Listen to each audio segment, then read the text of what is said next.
الحمد لله رب العالمين.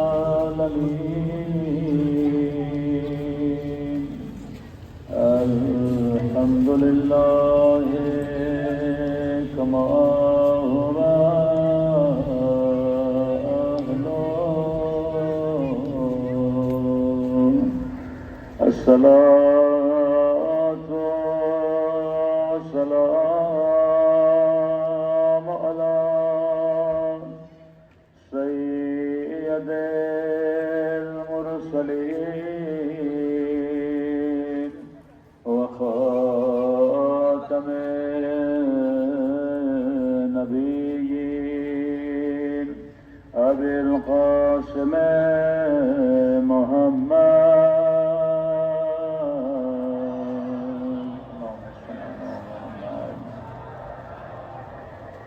وعلى آله الطيبين الطاهرين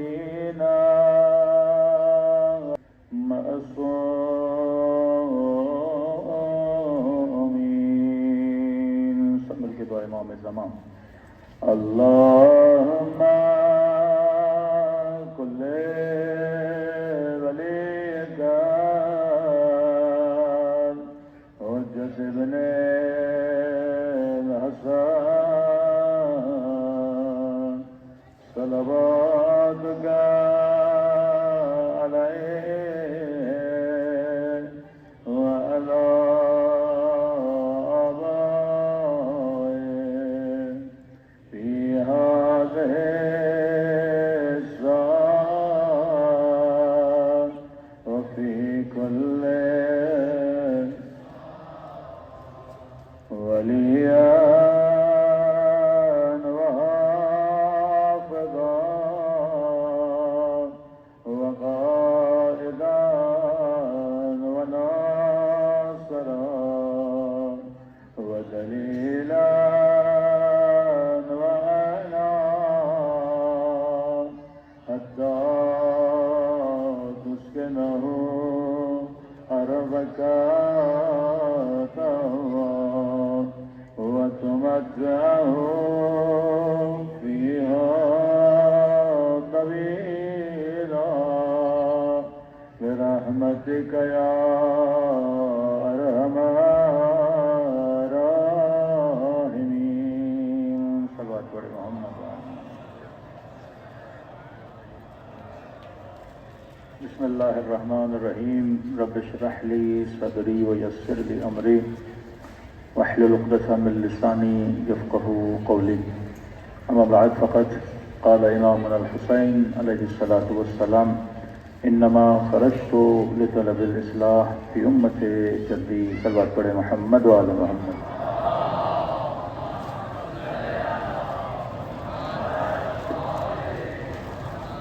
دعا ہے پروردگار عالم ہم سب کی عبادتوں کو اپنی بارگاہ میں قبول فرمائے اور جو مقصد زندگی مقصد عبادت لے کر فرش عزا پہ آتے ہیں خدا ان مقاصد میں بھی ہم سب کو کامیابیاں کامرانیاں نصیب فرما دے.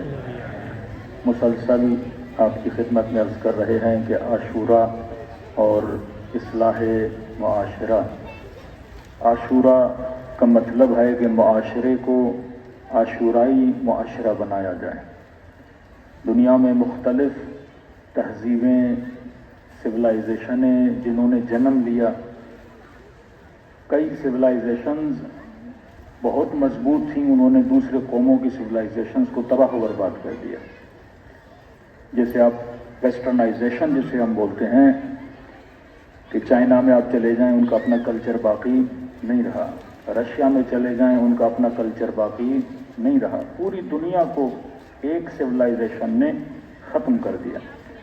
پہلے دنیا میں مختلف نظام تھے، کہیں پہ بادشاہت تھی، کہیں پہ خلافت تھی، کہیں پہ کیا تھا، لیکن بائی ٹائم آپ دیکھتے ہیں کہ سارے نظام ختم ہو گئے اور دنیا میں ایک نظام آیا جس کو بہترین نظام کہا گیا، وہ ڈیموکریسی کا نظام ہے.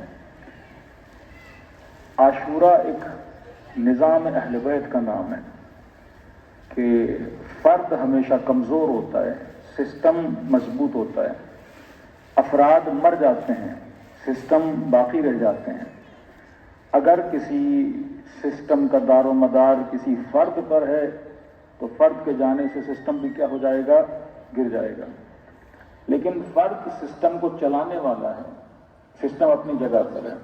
آپ یہ نہیں دیکھ سکتے کہ امام حسین کی شہادت کے بعد نظام امامت ختم ہو گیا ہو، مولا حسن کی شہادت کے بعد نظام امامت بیٹھ گیا ہو. نہیں، امام زین العابدین کی بہت لمبی امامت ہے، لیکن امام زین العابدین جن کا کوئی خطبہ، جن کی کوئی علی اعلان تبلیغ کے ممبر پہ گئے ہوں، لوگوں کے لیے تبلیغ کی ہو، آپ کو نہیں ملتا. زیادہ تر امام زین العابدین کس چیز کے لیے مشہور ہیں؟ عبادت کے لیے. سید الساجدین، زین العابدین، دعائیں موجود ہیں صحیفہ سجادیہ. لیکن کس طرح سے معصوم نے اپنے زمانے میں کار اصلاح کو انجام دیا. آپ دیکھیں گے کہ امام زین العابدین کی دعا کے ہر فراز کے بعد، مطلب اگر لمبی دعا ہے مولا کی صحیفہ سجادیہ اٹھا لیں، مکارم الاخلاق اٹھا لیں، تو ہر ایک لائن کے بعد چوتھے امام صلوات بھیجتے ہیں، اللہم صلی علی محمد وآل محمد.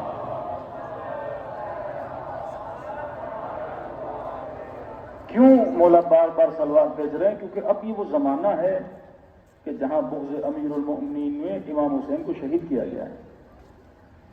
وہ بیج جو بنو امیہ نے بویا تھا، اس بیج نے رنگ لایا. ایک پوری جنریشن جس کو دشمن علی بنایا گیا. یہ جنریشن ہوتی ہیں. پاکستان میں 78 کے بعد ایک جنریشن بنائی گئی دشمنی شیعہ کے لیے. اس جنریشن کا اثر آپ 90s میں دیکھتے ہیں، سن 2000 سے لے کے 2010 تک دیکھتے. وہ ایک جنریشن تھی جس کی ذہن سازی کی گئی کہ شیعہ کافر ہیں، واجب القتل ہیں. پھر آپ دیکھتے ہیں 18 سال کا بچہ، 19 سال کا بچہ. یہ اس کا ذہن سازی 78 میں کی گئی تھی، 80s میں کی گئی تھی. وہ ایک جنریشن تھی جو آتی تھی، لڑتی تھی، کرتی تھی. مختلف تنظیمیں بنائی گئیں اس مکتب کو ختم کرنے کے لیے. لیکن اب یہ جو جنریشن 2020 کے بعد کی جنریشن ہے، وہ چاہے شیعہ جنریشن ہو، وہ چاہے سنت کی جنریشن ہو، میڈیا کا زمانہ ہے، شعور ہے. اس جنریشن میں مفتی ہمدرد نظر آتا ہے آپ کو. اس جنریشن میں محمد علی انجینئر آپ کو مرزا نظر آتا ہے. اس جنریشن میں کئی ایسے آپ کو یوتھ، کئی ایسے جوان نظر آتے ہیں جو اپنے فرقوں سے نکلے ہیں. اس جنریشن میں آپ دیکھتے ہیں کہ وہ اپنے ٹولوں سے، وہ تبلیغی جماعتوں سے نکل کے اپنے اوپینینز کو بدل رہے ہیں. اسلام آباد میں مجھے ایک مفتی صاحب ملے، وہ کہنے لگے میں خط اول سپاہی صاحبہ کا شاگرد ہوں. ینگ تھا وہ، 30 ایئرز پلس. لیکن وہ اس سپاہ کو چھوڑ کے جب ہم نے وہاں نماز پڑھائی تو شیعہ عالم کے پیچھے کھڑے ہو کے اس نے نماز پڑھنا شروع کر دی. ہاں، یہ فرق ہے جنریشن کا. یہ ذہن سازی کی جاتی ہے. اسی طرح ہمارے ممبر سے بھی ایک ذہن سازی ہے. لیکن کس طرح سے میں نے اپنی قوم کی ذہن سازی کرنی ہے، ذہن بنانا ہے، تاکہ یہ جنریشن 20 سال کے بعد، یہ یوتھ جو یہاں پر آئی ہے، یہ بزرگ جو یہاں پر آئے ہیں، ان کے جب بچے ہوں گے، یہ ان کی ویسی تربیت کریں گے. پھر 20 سال کے بعد یہ بچے جوان ہوں گے، کیا یہ مکتبی بچے بنیں گے کہ نہیں؟ کیا یہ حسینی بنیں گے کہ نہیں؟ ان کے لیے کون کون سے خطرات ہوں گے؟ یہ کس طرح اپنی فیملی کو بچائیں گے، اپنے فیملی کے نظام کو بچائیں گے؟ یہ طریقہ کار اصلاح ہم نے کس سے سیکھنا ہے؟ معصوم سے سیکھنا ہے. اب چوتھے امام 20 سال آپ نہیں دکھا سکتے امام کی کوئی ایسی تقریر، امام کا کوئی ایسا خطبہ جس طرح امیر المومنین کیا کرتے تھے، علی اعلان. جس طرح امام حسین کھڑے ہو گئے علی اعلان. یہ بعض ہمارے احمق لوگ کہتے ہیں امام زین العابدین نے کون سی تبلیغ کی. اب ان کو پتا ہی نہیں ہر زمانے میں تبلیغ کرنے کا طریقہ اپنا ہوتا ہے. جس طرح علی نے تبلیغ کی، اس طرح حسن نے نہیں کی. جس طرح حسن نے کی، اب کبھی مولا کہیں کہ ظالم کا ساتھ دینا یہ ہے، ظالم کا جو ساتھ دے، اور وہیں پہ آپ دیکھتے ہیں امام رضا مامون کے ولی عہد بھی بن چکے ہیں. لیکن ولی عہد بن کے وہ حاکم وقت کو طاقت دے رہے تھے یا اسے ذلیل کر رہے تھے؟ یہ اصل معنی ہے کہ مامون اتنا مجبور ہوا کہ اعلان تو کر دیا، وہ سنبھال نہیں پا رہا تھا. کیونکہ درایت و حکمت معصوم ہر زمانے میں آپ کو کیسی پالیسی اپنانی ہے، یہ معصوم کا زمانہ ہے. رہبر معظم کی کتاب ہے 250 سالہ انسان، آپ اسے پڑھ سکتے ہیں. یہ نہیں کہا کہ 250 سال میں کتنے انسان ہیں، کہ نہیں 250 سالہ انسان، ایک انسان. وہ پورے 12 معصومین کو ایک جسم اور ایک انسان کی نگاہ میں دیکھتے ہیں کہ اگر امام حسین امام حسن کے زمانے میں ہے تو وہی کرتے جو مولا حسن نے کیا، اگر مولا حسن امام حسین کے زمانے میں ہوتے تو وہی کرتے جو امام حسین نے کیا۔ ہر امام اپنے زمانے کے اعتبار سے کام کر رہا تھا۔ امام زین العابدین نے سب سے بڑا کام جو کیا، کیونکہ لوگ سلواش تو بھیجتے تھے لیکن سلوات آدھی بھیجتے تھے، آل کو نکال دیتے تھے۔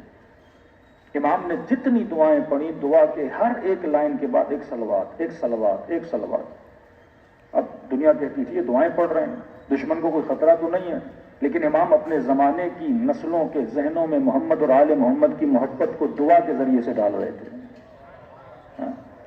کہ عاشق محمد اور آل محمد تو بنے، پھر ان کے اندر اطاعت آئے گی، محبت، معرفت، اطاعت۔ محبت آئے گی پھر معرفت کے پیچھے جائے گا، معرفت آئے گی تو یہ مقام اطاعت پر آئے گا۔ کہ میں نے کسی مجلس میں آپ کی خدمت میں رکھا تھا کہ ان امام زین العابدین کی تبلیغ کا اثر ہے کہ جب مولا دنیا سے جاتے ہیں، 5ویں امام جب لیکچر دینے کے لیے آتے ہیں، 6 امام جب لیکچر دینے کے لیے آتے ہیں تو ہر امام کے درس میں 4-4 ہزار سے زیادہ شاگرد پائے جاتے ہیں۔ یہ اچانک سے زمینوں سے تو نہیں نکلے، کس نے ان کو شیعہ محمد اور آل محمد بنایا؟ یہ چوتھے امام کی زحمتیں تھیں کہ لوگوں کو تربیت دی، لیکن اپنے طریقے سے، اپنے مزاج سے تربیت دی۔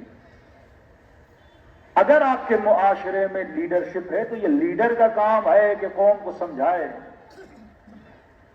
3 اماموں کے زمانوں میں اتنا بڑا فتنہ کھڑا ہوا، مامون کے زمانے میں، کہ قرآن قدیم ہے یا حادث ہے۔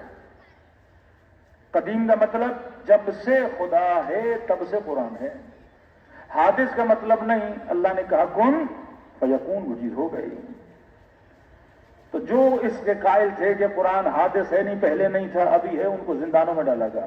امام ابو حنیفہ زندان میں گئے، اس کو کوڑے لگائے گئے، صرف اس عقیدے کی بنیاد پہ کہتے تھے قرآن کیا ہے؟ قدیم ہے۔ امام رضا نے فرمایا شیعوں کو کہ جہاں پر یہ مسئلہ ہو، اس مسئلے کے دونوں سروں میں فتنہ ہے، تم شیعہ اس پہ کلام نہیں کرنا، خاموشی اختیار کرنا ورنہ مارے جاؤ گے۔ نہ اظہار نظر کرنا، نہ اپنا اوپینین بتانا، اس مسئلے پہ خاموش رہنا۔ سارے شیعہ بچ گئے۔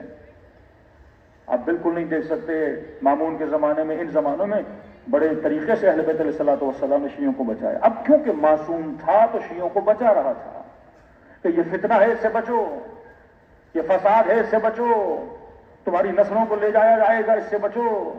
لیکن جب امام پردے غیب میں جا رہے ہیں، اب شیعوں کو کون بچائے گا؟ امام پردے غیب میں رہتے ہوئے ہمارے کو لیٹر تو نہیں بھیجیں گے نا۔ معصوم نے اپنی تعلیمات، اپنا ٹیکسٹ آپ کے درمیان رکھا ہے، جس کا نام نہج البلاغہ، جس کا نام اللہ مجلسی کی بہار، کتب اربعہ، یہ وہ ٹیکسٹ ہے جو معصومین نے آپ کو دیا تاکہ اس ٹیکسٹ کو پڑھو، حکمتہائے اہل بیت کو پڑھو کہ اپنے زمانے میں ان مشکلات سے تمہیں کیسے بچنا چاہیے، بچو۔ پھر تمہیں ایک نظام دے کر گئے جیسے نظام ولایت بولا جاتا ہے۔ نظام ولایت مطلب شیعہ معاشرہ ولائی معاشرہ ہے۔ ولائی معاشرہ مطلب شیعہ معاشرہ بغیر حاکم کے رہ نہیں سکتا۔ ولایت کا مطلب حکومت۔ امام ہے تو شیعہ معاشرہ امام کی طاعت میں ہے۔ امام جب پردے غیب میں ہے تو فرمایا اپنے درمیان سے سب سے صالح ترین فرد کو چنو اور اسے کیا بناؤ؟ رہبر بناؤ، کہ کم از کم تمہارے معاشرے کو گائیڈ کرے۔ معصوم فرماتے اگر کسی سفر پہ جا رہے ہو، 20 لوگ ہو تو یہ 20 لوگ آپس میں کسی ایک کو لیڈر بنائیں، تمہارے پورے سفر میں کبھی جھگڑا نہیں ہوگا۔ الرجال قوامون علی النساء، فرمایا جب شادی کرو تو کہا اللہ کہتا ہے میں نے لیڈرشپ اور رہبریت کا حق کسے دیا ہے؟ مرد کو دیا ہے۔ شوہر رہبر ہے، شوہر لیڈر ہے، یہ گھر کو کیا کرے گا؟ لیڈ کرے گا۔ یہ قوام ہے، یہ قیم ہے، یہ گھر کو چلانے والا ہے۔ اور وہ مرد اپنے گھر میں کمزور رہتا ہے جس کے پاس اکنامیکل پاور نہیں ہوتا۔ کہا نفقہ کس پہ واجب ہے؟ مرد پہ۔ یہ کمائے گا، اس کے ہاتھ میں پیسہ ہوگا تو اس کی تیمومیت چلے گی، کیونکہ نیچے والے اس کے محتاج ہوں گے نا۔ ایک ہاتھ ہے ایسے، ایک ہاتھ ہے ایسے، تو کس یہ والے ہاتھ کے لیے لوگ آگے بڑھتے ہیں نا کہ جناب ہمیں دو۔ ایک اچھی گاڑی، ایک بڑی گاڑی جب روڈ پہ کھڑی ہوتی ہے تو سارے فقیر اس کے ارد گرد جمع ہو جاتے ہیں نا کہ جناب کھانا نہیں کھایا، ہمیں پیسہ دو۔ مرد خانہ اگر اچھا رزق کمائے گا، رزق کی تلاش میں جائے گا، اپنی اکنامک کو مضبوط کرے گا. لمن لا معاش لا دین له الشیخ فی عیالہ کالنبی فی امتہ. وہ بندہ جو اپنے اہل و عیال کے لیے رزق حلال کی تلاش میں نکلتا ہے، نبی فرماتے اس کی مثال ایسے ہے جیسے نبی اپنی امت میں تبلیغ کے لیے باہر نکل رہا ہے. اکنامیکلی مضبوط ہوگا تو گھر میں اس کی چلے گی. یہ نیچرل سسٹم ہے کیونکہ سارے اس کے محتاج ہیں. اسی طرح اگر معاشرے کا رہبر اور لیڈر اکنامیکلی مضبوط ہوگا تو قوم کو لیڈ بھی کر پائے گا. اور اس کو اکنامیکلی مضبوط کرنے کے لیے جو ایک دینی رہبریت ہے، میں اس کی بات کر رہا ہوں. امام بھی ہے تو امام کیا کر رہے ہیں؟ یہ نہیں کہ امام رضا مصلی اٹھاتے تھے، نیچے سے پیسے آتے تھے. لیکن نظام ہمیشہ اس طرح نہیں چل سکتا. ہمیں ایک پریکٹیکل نظام دینا ہے. مولا پردے غیب میں چلے گئے، ہمارے مصلی کے نیچے سے تو پیسے نہیں نکلتے نا. یہاں کوئی مولوی مٹی کو ہاتھ لگائے تو وہ تو سونا اور جواہر نہیں بن سکتا نا. یہ تو معجزہ ہے کسی کو شیعہ بنانے کے لیے، اپنی امامت کو ثابت کرنے کے لیے. لیکن مولا ہمیں کوئی پریکٹیکل نظام دیجیے. کل آپ غیبت میں چلے گئے اور ہم نے کسی کو رہبر بنائی، اس طرح نہ پیسہ بنا سکتا ہے نہ اکنامیکلی سسٹم. تو پھر اہل بیت علیہ الصلوۃ والسلام نظام خمس دے کر گئے کہ پریکٹیکلی اپنے زمانے میں ہم تجھے کر کے دکھاتے ہیں. ساتویں امام نے آرگنائزیشن آف لا بنائی، اتنے وکیل بنائے کہ جتنا کماتے ہو سال میں اس کا 5واں حصہ دین کی راہ کے لیے، اللہ کے لیے، جس کو نکال کے الگ کرو. اور یہ جو نکال رہے ہو یہ مت سمجھو یہ تمہارے نقصان میں، یہ تمہارے فائدے میں ہے. کیونکہ جو انسان ٹیکس دیتا ہے اور جو حکومتیں صحیح طریقے سے ٹیکس ویلفیئر اسٹیٹس ہوتے ہیں، وہ پیسہ کس پہ لگتا ہے؟ عوام پہ لگتا ہے نا. پاکستان کا ایک نظام الگ ہے. لیکن جتنے بھی ویلفیئر اسٹیٹ ہیں وہ آپ کی ہیلتھ پہ لگتا ہے. اسی سے سرکار اسکول بناتی ہے، اسی سے سرکار روڈ بناتی ہے، اسی سے سرکار پولیس کی تنخواہیں دیتی ہے، اسی سے سرکار ملک کی فوجیوں کی تنخواہیں دیتی ہے. اب یہی پولیس کس کی حفاظت کرتی ہے؟ عوام کی حفاظت. کتنے روڈ کس کے لیے بن رہا ہے؟ آپ کے لیے بن رہا ہے. اور جو سرکاری ہاسپٹل ہیں اس میں علاج فری میں ہوتا ہے. اسی طرح جب آپ خمس دیتے ہو تو پھر اسی معاشرے میں بیوہ خاتون کی مدد کی جاتی ہے. 4 مدرسوں کو پیسے دیے جاتے ہیں، ان مدرسوں سے 4 عالم نکلتے ہیں. یہی عالم مسجد میں آتا ہے، ممبر پہ آتا ہے، یا آپ کے بچوں کی ذہن سازی کرتا ہے. تو ایک سرکل ہے جو پورے معاشرے کو کیا کرتا ہے؟ صحیح کرتا ہے. اسی طرح 8ویں امام، اسی طرح 90 امام، اسی طرح امام حسن عسکری، اسی طرح جب امام غیبت صغریٰ میں گئے اپنے 4 نائب بنائے تو آپ کو ایک سسٹم دے کر گئے. اور سسٹم کا کام تھا کہ شیعہ معاشرے کی اصلاح کرنا. کیونکہ اگر یہ مصلح بن گیا تو کہا یرث الا عبادی الصالحین. پھر یہ اپنے امام زمانہ کے لیے ایک خاص جماعت، ایک خاص جوانوں کا ٹولہ تیار کرے گا کہ جب مولا آواز دیں گے حل من ناصرین ینصرنا، یہ تیار طبقہ امام کی مدد کے لیے پہنچ جائے گا. صلوات پڑھے محمد و آل محمد.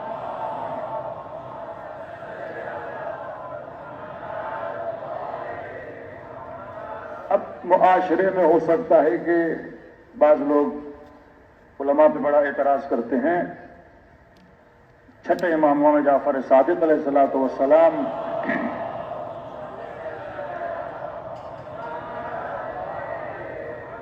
مولا فرماتے کبھی بھی 4 چیزوں کے پیچھے نہ جایا کرو، وہ ڈھونڈنے سے بھی تجھے نہیں ملیں گی.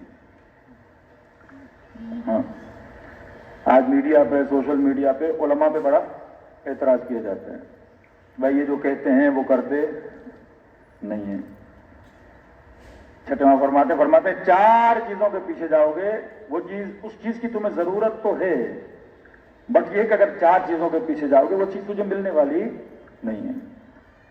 بولا کون سی چیز؟ فرمایا لا عالما یستعمل علمہ.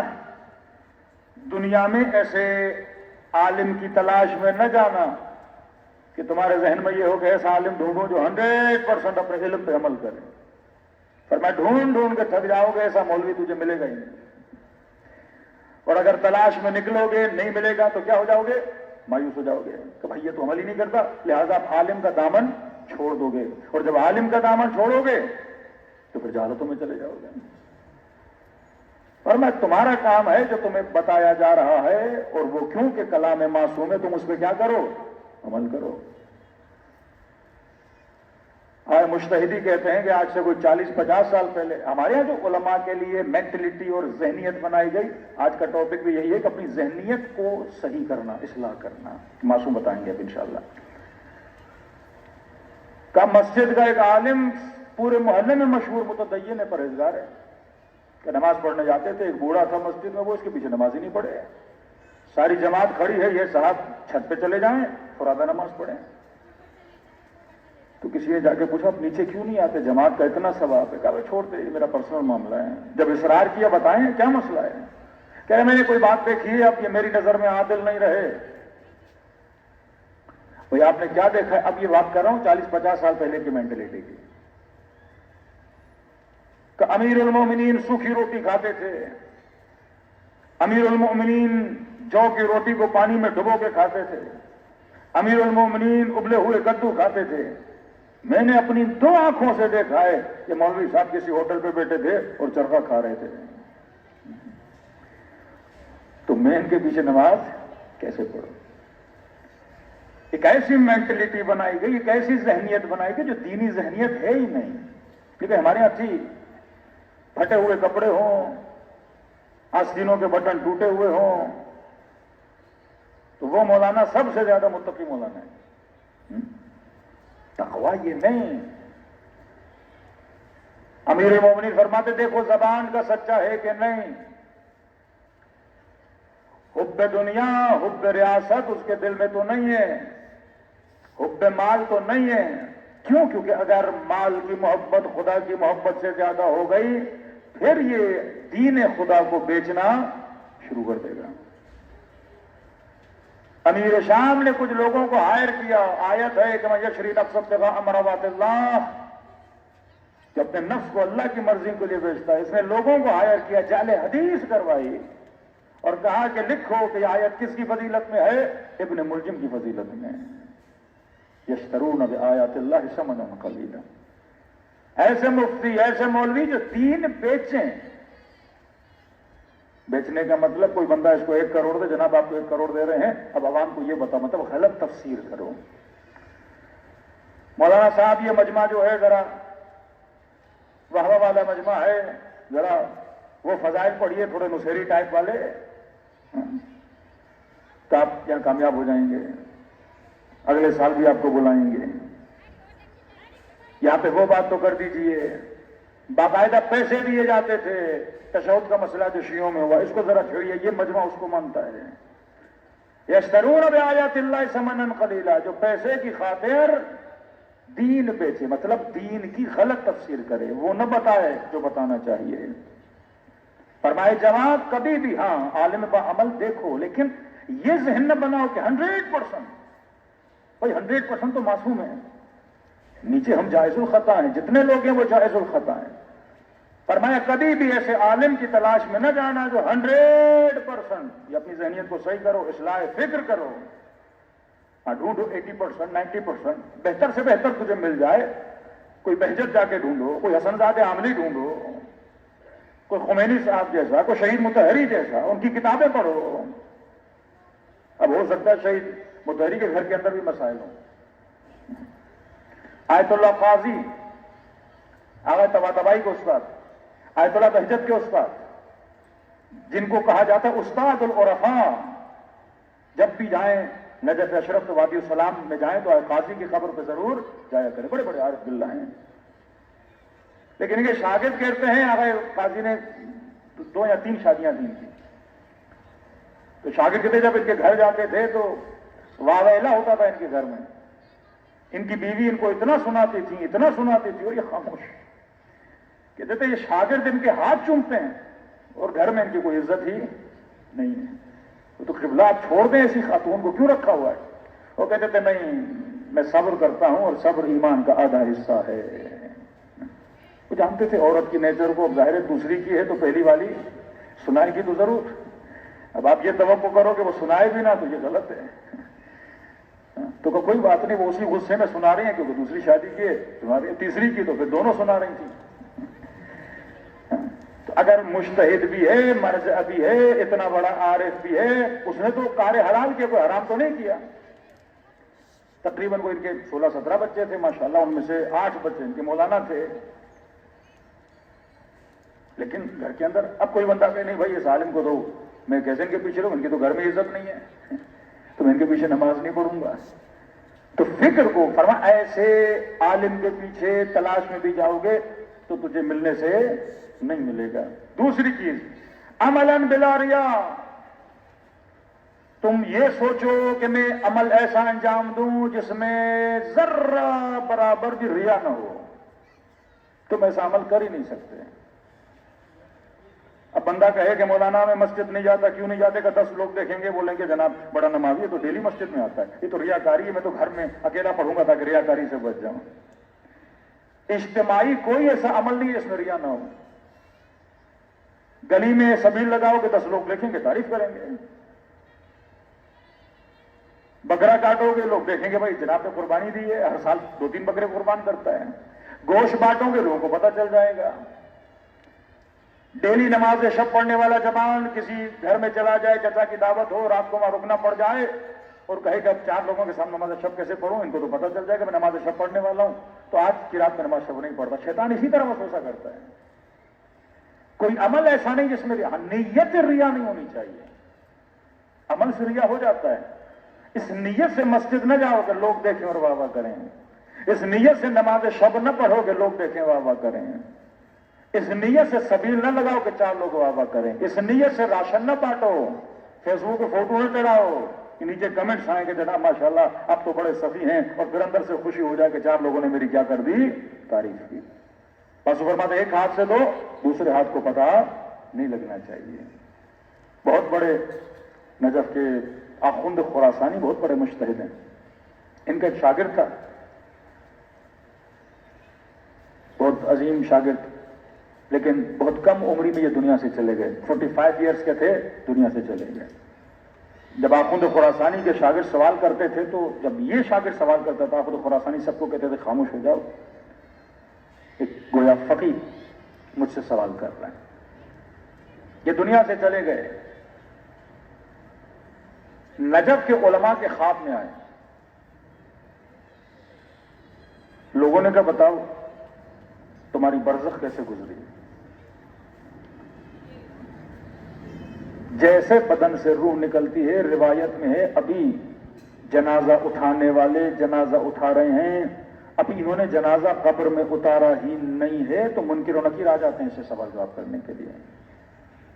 مطلب روح عالم برزخ میں چلی، ابھی جنازہ قبر میں کیا ہی نہیں، روح عالم برزخ میں ہے. اب روح یہاں بھی دیکھتی ہے وہاں بھی دیکھتی ہے، یہاں بھی دیکھتی، گویا یہاں بھی ہے وہاں بھی ہے. تو ابھی تم لوگوں نے جنازہ قبر میں اتار ہی رہے تھے، مجھ سے سوال کرنے کے لیے آ گئے.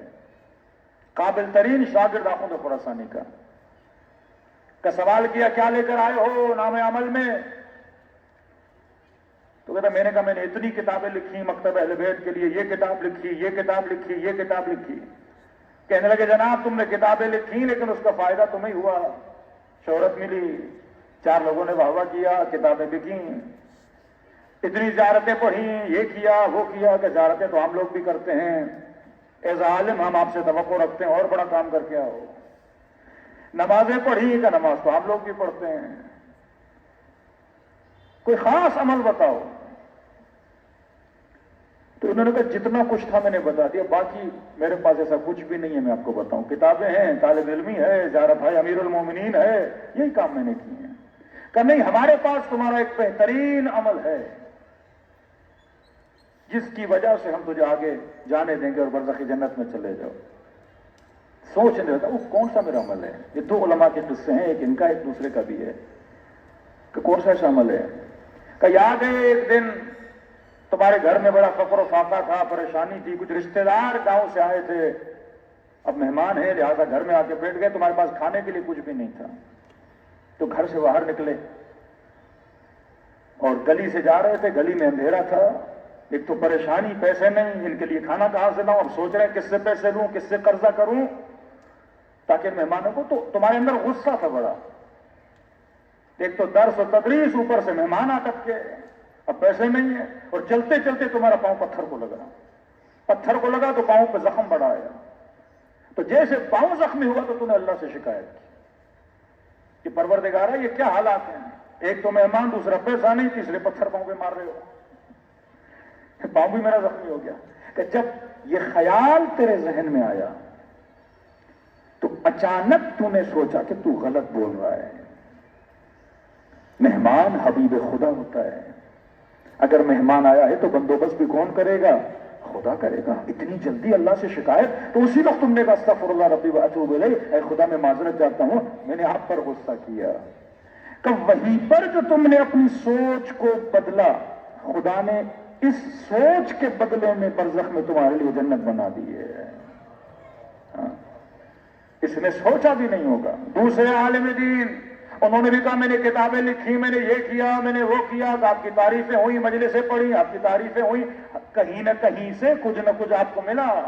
شیخ عباس قمی اگر آپ نے مفاتیح الجنان لکھی تو آج ہر شیعہ کے جیب میں مفاتیح الجنان ہے، تعریفیں، ہر بندہ جانتا شیخ عباس قمی کون ہے، مثال ہے. تو کہا کوئی ایسا عمل بتاؤ جو خالصتاً، جس میں لوگ نہ ہوں، خود سب سے زیادہ ہو. یہ کہتا مجھے نہیں پتا. ملائکوں نے کہا تمہارا ایک عمل ہے. کہ کون سا عمل؟ کہ ایک دن تو بازار سے گزر رہا تھا، ایک بیوہ خاتون تھی، اس کی گود میں یتیم بچہ.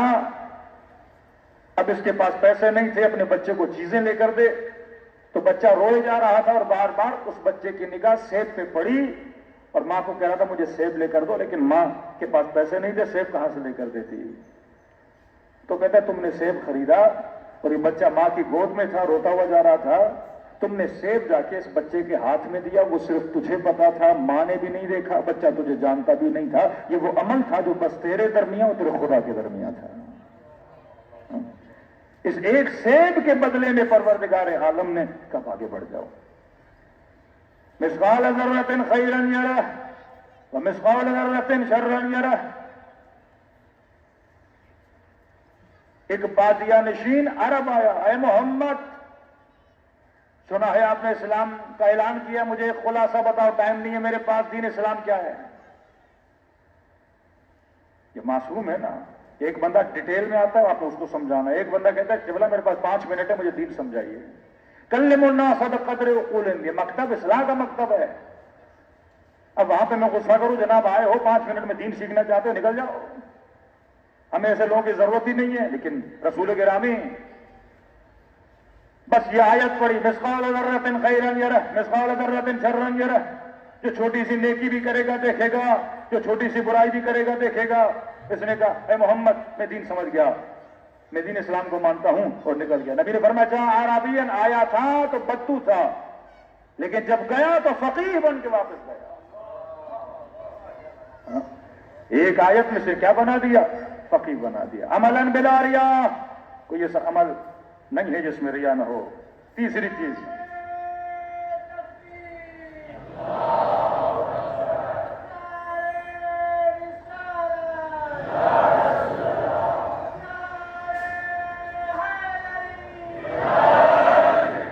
فکر.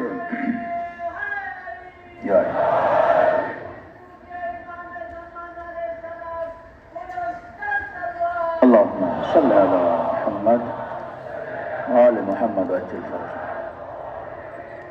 تو پہلی چیز ایسے عالم کے پیچھے تلاش میں نکلو جو 100% باعمل ہو، کبھی ڈھونڈنے سے بھی تجھے نہیں ملے گا، وہ معصوم ہے.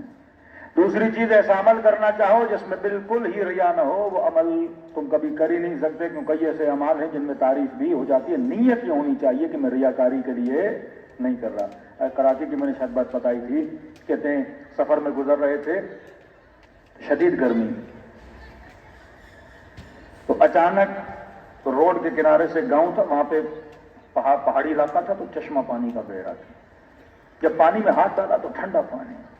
اب گرمی کے موسم میں کسی کو ٹھنڈا پانی مل جائے تو انہوں نے کہا کہ بھائی گرمی بھی ہے، پانی بھی ٹھنڈا ہے، تو ایک کام کرتا ہوں وضو کر دیتا ہوں.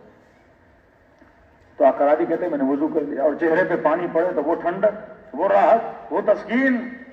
بازوؤں کو دھویا، مسا کیا، مسا کر کے جب بیٹھا تو کہتے اچانک میں سوچنے لگا کراچی وضو خدا کے لیے تھا یا گرمی اتارنے کے لیے تھا؟ عمل ہو قربتاً اللہ. پھر خود کہا نہیں بھائی یہ تو گرمی اتنی لگی تھی میں نے اس لیے کیا تھا. پھر دوبارہ وضو کیا کہ جو خالصتاً کس کے لیے ہو؟ پروردگار عالم کے لیے ہو. یہ صحیح ہے کہ نماز کے سائیڈ افیکٹ میں یہ ہے کہ بندہ جسمانی طور پہ صحت مند رہتا ہے، لیکن اس لیے نماز نہیں ہے. نماز ہے وہ اس کے سائڈ افیکٹ ہیں تو آپ کو فائدہ بھی مل سکتا ہے. اب کیونکہ میں نماز اس لیے پڑھ رہا ہوں کیونکہ میلبرن میں ایک بندہ ملا, کمیونٹی کا نام نہیں لوں, غیر شیعہ کمیونٹی سے تھا, کچھ امامی ٹائپ تھا, تو اس نے کہا میں ماتم بڑا کرتا ہوں. تو بولا یہ ماتمی ہے, شیعوں کے حلقوں میں آتا ہے ماتم کرتا ہے. تو کام اس کا کیا تھا, وہ لوگوں کو جم میں ٹریننگ دیتا تھا, فزیکل ہیلتھ. تو ہم نے کہا بھائی ہماری کمر میں تکلیف ہے اور یہ ہے ممبر کی وجہ سے, تو انہوں نے کہا کہ آپ یہ تھوڑے ایکسرسائز وغیرہ کریں تو آپ کی کمر عمر کے مسئلے حل ہو جائیں گے. تو میں نے کہا آپ ماتم کیوں کرتے ہیں شیعہ حلقوں میں؟ تو کہہ رہے ہیں کیونکہ میں فٹنس کا بندہ ہوں, مجھے پتا ہے کہ ماتم کا فائدہ کتنا ہے, مسلس کو کتنا فائدہ ہوتا ہے. اب یہ ماتم کر رہا ہے بٹ وہ جسمانی ایکسرسائز کے لیے. اب وہ فائدہ تو ملتا ہے انسان, لیکن نیت کیا ہونا چاہیے, میں کس کے لیے کر رہا ہوں؟ پروردگار عالم کے لیے کر رہا ہوں. تیسری چیز فرمایا تعامن بلا شبہ. چھٹواں فرماتے ہیں ایسی غذا کی تلاش میں نہ نکلو کہ تمہارے ذہن میں یہ ہو کہ ایسا کھانا ڈھونڈوں جس میں کوئی شبہ ہو ہی نہ. فرمایا ڈھونڈو گے ملے گا نہیں, بھوکے مر جاؤ گے. کسی مومن کے گھر میں گئے, اب سوچ میں پڑ گئے جناب مرغا تو سامنے پڑا ہے, پتہ نہیں کاٹنے والے نے بسم اللہ پڑھا تھا کہ نہیں, چھری سے ہی چلائی تھی کہ نہیں. فرمایا اگر ان سوچوں میں پڑ جاؤ گے تو مرغے سے بھی جاؤ گے اور خالی پیٹ گھر میں آ کے سونا پڑے گا. ہاں تم یہاں تک ڈھونڈو جس کے گھر میں کھانا کھا رہے ہو بندہ صحیح ہے کہ نہیں, متدین ہے کہ نہیں. ایک پتا ہے جس کے گھر میں جا رہا ہوں راشی بھی ہے, فاسق بھی ہے, فاجر بھی ہے, شرابی بھی ہے, وہاں حرام ہے اس کے گھر میں جانا. پتہ بندہ خیال ہی نہیں رکھتا, نہ طہارت کا پتہ ہے نہ نجاست کا پتہ ہے, ایسے بندے کے میں نے کھانا نہیں کھانا. لیکن اپنا شیعہ مومن بھائی ہے, کھانا ہے, بکرا سامنے پڑا ہے, مرغا سامنے پڑا ہے, اب تو بندہ سوچنے میں شروع ہو جائے پتہ نہیں صحیح سے ذبح کیا کہ نہیں, وسواس میں چلا جائے. اب یہ تو سوچے گا میں بہت ایک نمبر کا متقی ہوں, لیکن بھوکھا بھی مر جائے گا اور یہ تقویٰ بھی نہیں ہے. معصوم فرماتے کبھی بھی ایسی چیزوں کی تلاش میں نہ نکلا کرو. چوتھی چیز فرمایا صدیقاً بلا عیب. کبھی ایسے دوست کی تلاش میں بھی نہ نکلا کرو یہ سوچو کہ کوئی ایسا دوست ڈھونڈوں گا جس کے اندر کوئی عیب ہی نہ ہو. فرمایا بغیر دوست کے رہ جاؤ گے.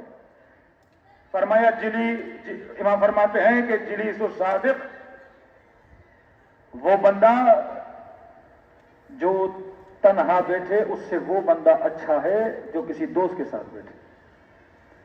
تنہائی انسان کو بیمار کر دیتی ہے. اب آپ نے کسی مومن کو دوست بنایا, اب اس کی جاسوسی کرنے لگو, کہاں جاتا ہے, کس سے بات کرتا ہے, موبائل میں کیا ہے, کل کس سے بات کر رہا تھا. ان چکروں میں نکلو گے تو دنیا میں تنہا رہ جاؤ گے. تجھے کوئی بھی ایسا دوست ملے گا ہی نہیں جو 100% کیا ہو, صحیح ہو, اچھی تعریف ہو, مسجد میں آتا ہے, نمازی ہے, ماتمی ہے, کبھی آپ نے اس سے کوئی جھوٹ یا حد الامکان سے زیادہ غیبت نہیں دیکھی, مشہور ہے, اچھا بندہ ہے, دوست کرو. اب کبھی کبھی اگر اس کا کوئی عیب نظر بھی آ گیا تو ایسا نہ کرو کہ اپنی دوستیوں کو کیا کر دو, ختم کر دو. المؤمن مرأۃ المؤمن, مومن کا کیا ہے, آئینہ ہے. پر میں اپنی فکر کی کیا کرو, اصلاح کرو. کل میں اس کی ڈیٹیل میں جاؤں گا. معصوم فرماتے ہیں اصلاح ہے فکر, اپنے اوپینینز کو صحیح کرنا. کیونکہ اگر فکر غلط ہے تو اس کی پوری زندگی کیا ہو جائے گی, غلط ہو جائے گی. فیمنزم نے ایک فکر بنائی خواتین کو گمراہ کرنے کے لیے کہ پردہ عورت کو محدود کر دیتا ہے. پردہ اتارو گی تو ترقی کرو گی, جابس ملیں گی, معاشرے میں آگے بڑھو گی. لاہور کی ایک بچی کہنے لگی مولانا ہم نے سنا ہے کہ نامحرم کے ساتھ نگاہیں, آئی کانٹیکٹ نہیں ہونا چاہیے. کہ میں ٹیوشن سینٹر میں اور اسکول میں جاتی ہوں, کالج میں جاتی ہوں, میرا ٹیچر بولتا ہے کہ نہیں, اگر آپ اسپیچ دینا چاہتے ہو تو آپ کو آئی کانٹیکٹ کرنا ہے. اور وہ کہتا ہے میرے والد کو بلایا اور کہا آپ کی بچی کو کوئی مسئلہ ہے. والد نے کہا کیا مسئلہ ہے؟ کہ آپ کی بچی کے اندر سیلف کانفیڈنس نہیں ہے, آپ کی بچی ہمیں کنفیوز لگتی ہے. کہ کیا مطلب سیلف کانفیڈنس نہیں ہے؟ کہ یہ بات کرتی ہے تو نگاہیں اس کی جھکی ہوتی ہے, لوگوں کو دیکھتی نہیں ہے. اس نے کہا بندہ خدا میں متدین بندہ ہوں, میری بچی معصومین کے فرامین پہ چلتی ہے, تمہارے اصولوں پہ نہیں چلتی. ہاں, آئی کانٹیکٹ سے انسان کے اندر حیا ختم ہو جاتا ہے. انسان کو پتا ہو کہ میں نے کس حد تک نامحرم سے کانٹیکٹ کرنا ہے. ایک چیز معصوم بتاتے ہیں, اگر اس پہ عمل ہو. آج یونیورسٹیز کا ماحول ہے, کالجز کا ماحول ہے, جگہ جگہ آنا جانا ہے, فیملیز کے اندر آنا جانا ہے. معصوم اصول بتاتے ہیں, جب آپ تیرنے جاتے ہو نا تو تیراکی سکھائی جاتی ہے، بازو اس طرح سے چلاؤ تو پانی ڈبوئے گا نہیں. اب بندہ کہیں اپنی مرضی سے ہاتھ چلاؤں گا، لاکھ ہاتھ چلاتے رہو آخر میں ڈوب جاؤ گے. ایک تیرنے والا بڑے سلولی ہاتھ چلاتا ہے، بڑی آسانی سے گزر جاتا ہے، اور آپ اس سے 10 گنا زیادہ طاقت بھی لگاؤ، زور بھی لگاؤ، پر غلط ہاتھوں کی جنبش اور ہاتھ چلاؤ، وہی پانی آپ کو ڈبوئے گا. اسلام میتھ کا نام ہے، اسلام قانون کا نام ہے. اس قانون پر کوئی بھی عمل کرے گا، وہ کافر بھی عمل کرے گا، اس کو نتیجہ ملے گا. 2+2 4 ہے. اتنی ڈگری گرمی آئی، پانی ابلنا شروع ہو جاتا ہے. اب آپ بولو نہیں مومن ہوں میرا بیٹا تو میں سید ہوں، میرا بیٹا تو پتہ نہیں عالم اور مولوی کا بیٹا ہے، یہ گمراہ نہیں ہوگا. نہیں، اصول پہ نہیں چلو گے گمراہ ہو جاؤ گے. فرمایا خبردار کبھی بھی نامحرم سے مذاق نہ کیا کرو. آفس ہے، کولیگس ہیں، یونیورسٹی ہے، مذاق نہیں کرو. کیونکہ مذاق کرتے ہو ایک حرمت ٹوٹتی ہے. اب انسان 2 قدم اور آگے بڑھتا ہے، پھر یہ قدم بڑھتے بڑھتے بڑھتے انسان پھر گناہ کی دلدل کے اندر گر جاتا ہے. تو کام سے کام رکھو، مذاق نہ کرو. لہجے میں سختی ہونی چاہیے، یہ خواتین کے لیے.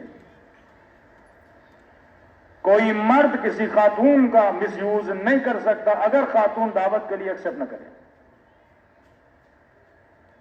کسی مرد میں ضرورت نہیں ہے. ہر مرد ڈرتا ہے. دعوت کس کی طرف سے ہوتی؟ عورت کی طرف سے ہوتی. یہ ہنسے گا، یہ کوشش کرے گا، لیکن جب پہلی مسکراہٹ عورت دیتی ہے اس کے دل میں جرت پیدا ہوتی ہے دوسری مسکراہٹ کی.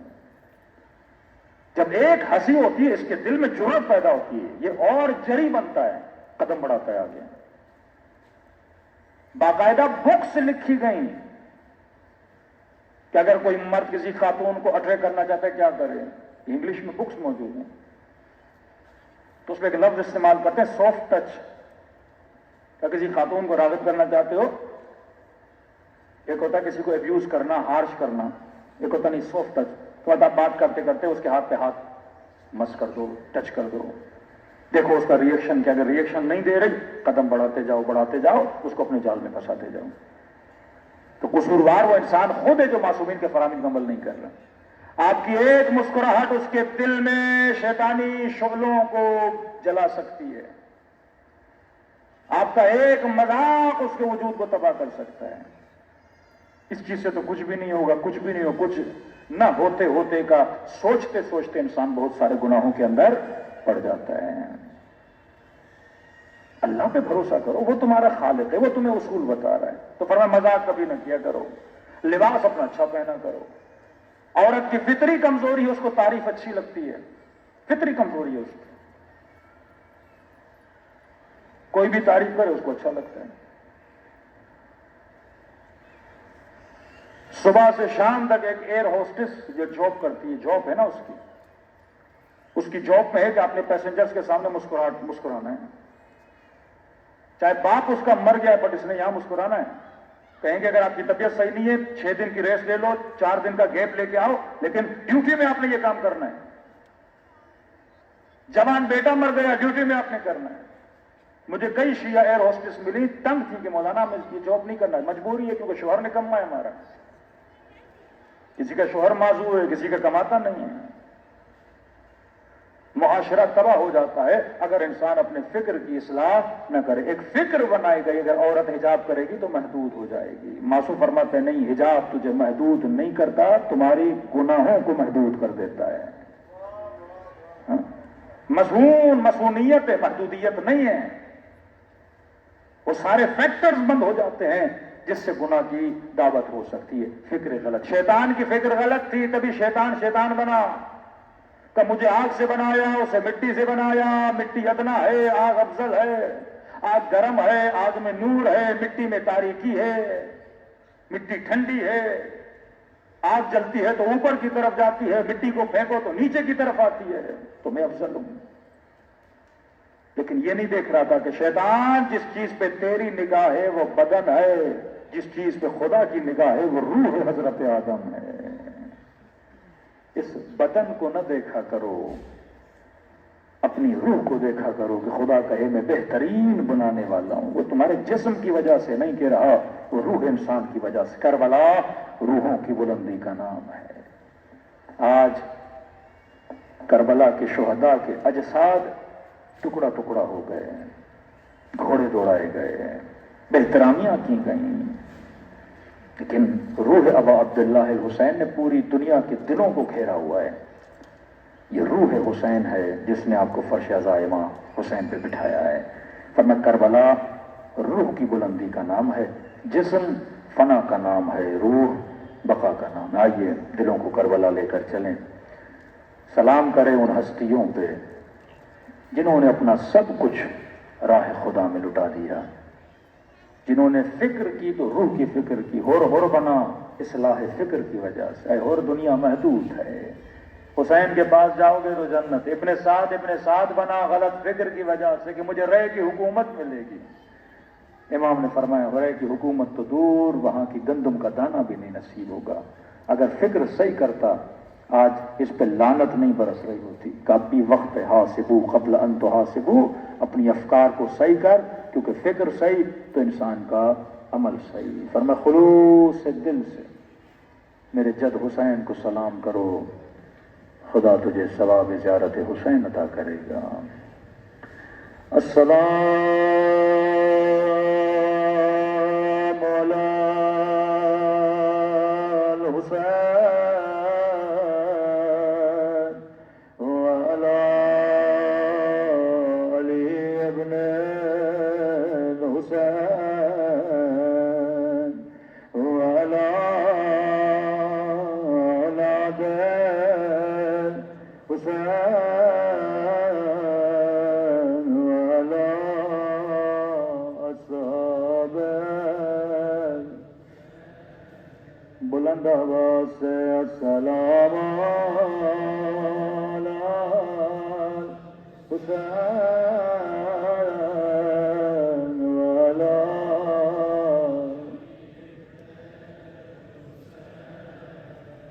وعلی اولاد حسین وعلی اصحاب۔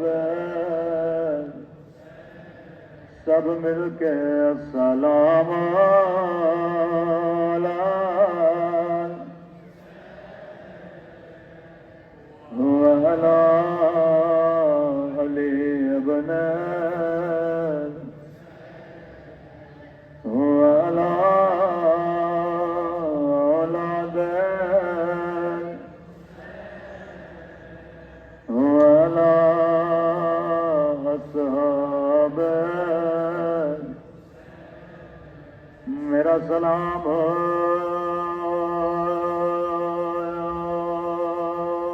ٹوٹی ہوئی پسلیوں پہ،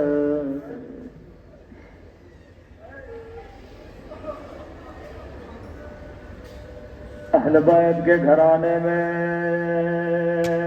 چند مصیبتیں ایسی ہیں جو بعض معصوموں پہ بار بار آئی ہیں۔ ایک غم جس پہ اہل بیت بڑا روئے، وہ چہرے پہ تماچے کا غم تھا۔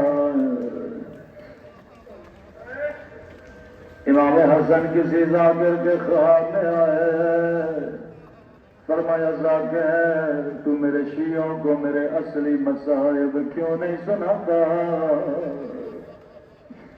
مولا میں سارے مصائب سناتا ہوں کہ زہر میں جگر کے ٹکڑے باہر آئے۔ مولا میں بتاتا ہوں حسن اتنے مظلوم ہے، اپنی بیوی نے زہر دیا۔ مولا میں سناتا ہوں حسن واحد امام ہے جسے 2 مرتبہ کفن دیا گیا۔ مولا میں سناتا ہوں بہن نے اپنے ہاتھوں سے بدن سے تیر نکالے۔ فرمایا ذاکر یہ میرے مصائب ہیں پر میری اصل مصیبت نہیں ہے۔ کہنے لگا مولا خود بتائیے اصل مصائب کہاں ہے؟ فرمایا اصل مصیبت مدینے کی گلی میں تھے، ایک بند گلی میں کسی ظالم نے میری اماں کو تماچا ورا تھا،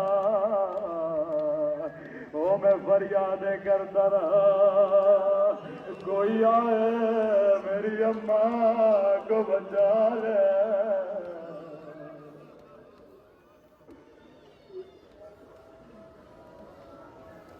فرمایا تماچوں کی مصیبت پہ اہل بیت بڑا رویا ہے۔ امام حسن جب تک زندہ تھے ماں کے چہرے کو یاد کر کے روتے رہے، اور امام زمانہ ایک تماچے پہ روتے ہیں، مدینے کا تماچا پہ کربلا۔ فرمایا میرا سلام ان نے سے رخساروں پہ، او جن کا رنگ تماچوں نے بدل دیا، کبھی شمر کے تماچوں نے رنگ نیلا کیا، کبھی ظالم کے تماچوں نے رنگ سیاہ کیا۔ یہ مصیبت کومن ہے جناب زہرا میں اور ننھی سی سکینہ میں۔ ایک اور مصیبت ہے، وہ بھی مدینے سے شروع ہوئی، معصومین نے بڑا گریہ کیا۔ فرمایا وہ کون سا منظر ہے؟ فرمایا وہ در و دیوار کے درمیان پسلیاں کا ٹوٹنا۔ چھٹے امام کا زمانہ تھا، ایک مومن دوڑا دوڑا آیا، مولا آپ کا جانے والا ہے، کچھ سپاہی اسے لے کر گئے ہیں، حکم ملا ہے اسے سزا موت دی جائے۔ امام نے فرمایا کوئی گناہ کیا، کوئی خطا کی؟ نہیں مولا۔ کیا کیا اس نے؟ کہ مولا وہ راستے سے چل رہا تھا، چلتے چلتے گرا، جب گرا تو اس کی کمر میں چوٹ آئی، جب اٹھنے لگا اس نے کہا خدا زہرا کے قاتلوں پہ لعنت کرے۔ سننے والوں نے سن لیا، اسی جرم میں سے سزائے موت سنا دی ہے۔ میرے چھٹے امام نے مصلی بچھایا، اس کے لیے دعا کے میرے اللہ اسے رہائی عطا فرما۔ ایک ہی دن میں آزاد ہوا، چھٹے امام کی خدمت میں آیا، امام نے ماتھے کا بوجھ لیا، فرمایا مجھے میرے سوال کا جواب دے۔ جب تو زمین پہ گرا، اتنے لوگ زمینوں پہ گرتے ہیں، کوئی میری دادی کو یاد نہیں کرتا، بتا جب تو زمین پہ گرا تو نے میری مظلومہ مغمومہ دادی کو کیوں یاد کیا؟ کہتا ہے مولا جب زمین پہ گرا میری پسلی کو چوٹ آئی، مولا مجھے سانس لینے میں بھی تکلیف تھی، میں سوچ میں پڑ گیا، سیدہ کی پسلیاں ٹوٹ گئے تھے، اللہ جانے بی بی پہ کیا گزرے ہوگے۔ ایک مومن جب مشہد گیا، امام رضا کو سیدہ زہرا کا واسطہ دیا، مولا اس کے خواب میں آئے، فرمانے لگے مومن چھوٹی چھوٹی باتوں کے لیے ہمیں ٹوٹی پسلیوں کا واسطہ نہ دیا کرو۔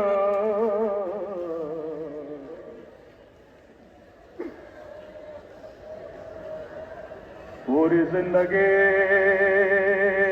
حسن روتے رہے،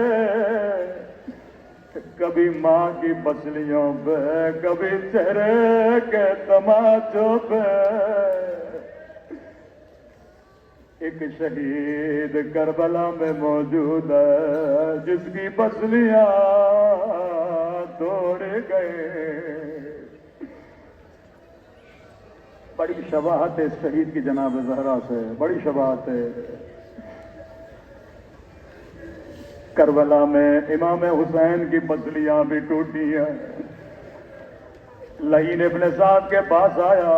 ابن سعد جب میں حسین کے بدن پہ گھوڑے دوڑا رہا تھا میں نے اپنے کانوں سے پسلیاں ٹوٹنے کی آواز سنی.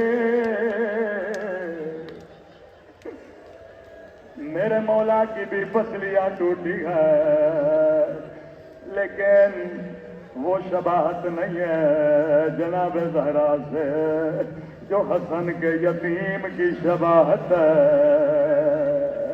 او میرے اللہ تجھے اس شہید کا واسطہ او جس کے دائیں طرف کی پسلیاں بائیں طرف چلے گئے.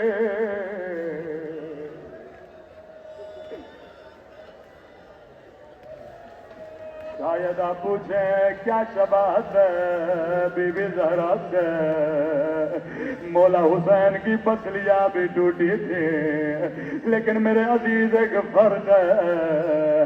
حسین شہید ہو گئے پھر پسلیاں ٹوٹی لیکن قاسم زندہ تھا.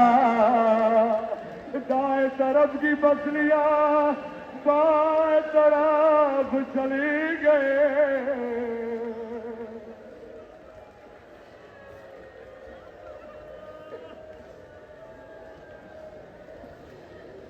اکبر شہید ہوا لیکن اس طرح پسلیاں نہیں ٹوٹی کیونکہ علی اکبر کے بدن پہ ذرا تھی. 14 سال کا جوان. فرمایا پاس جاؤ قاسم کے لیے کوئی ذرا ڈھونڈ کے لے کر آؤ. غازی نے پورے خیمے چھان مارے لیکن اس بدن کے سائز کا کوئی ذرا نہیں ملا.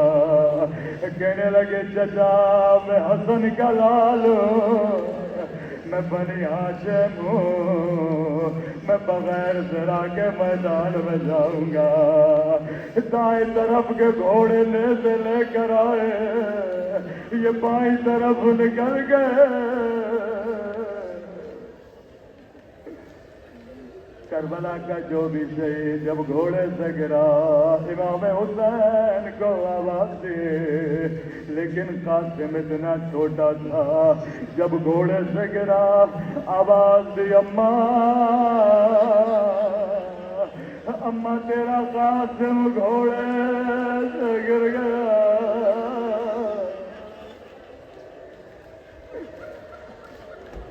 مولا حسین دوڑے دوڑے میدان میں پہنچے.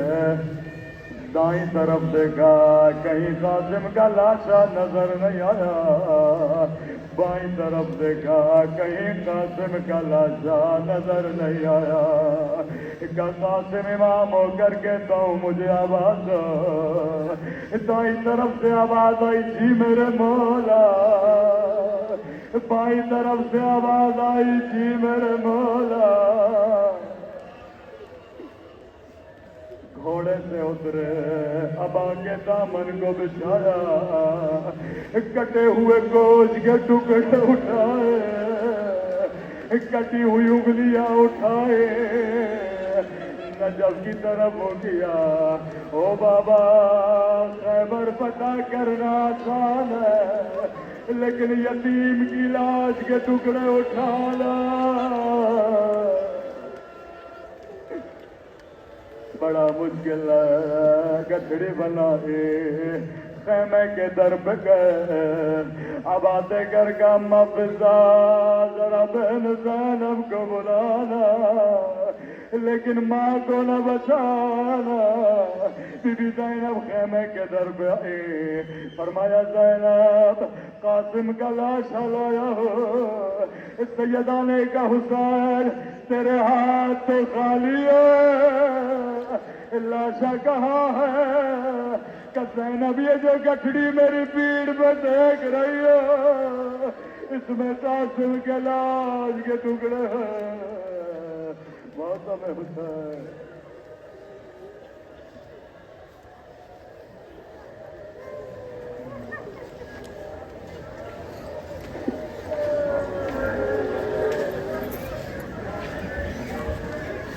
مومنین سے درخواست ہے کہ اپنے موبائل فون و قیمتی اشیاء کی حفاظت کریں۔ ایک بیمار شاہد علی جدی اور غلام نبی کا آپریشن آج ہونے والا ہے، دعا کریں بیمار کربلا کے صدقے میں ان کو صحت کاملہ شفا عاجلہ عطا کریں۔ ماتم حسین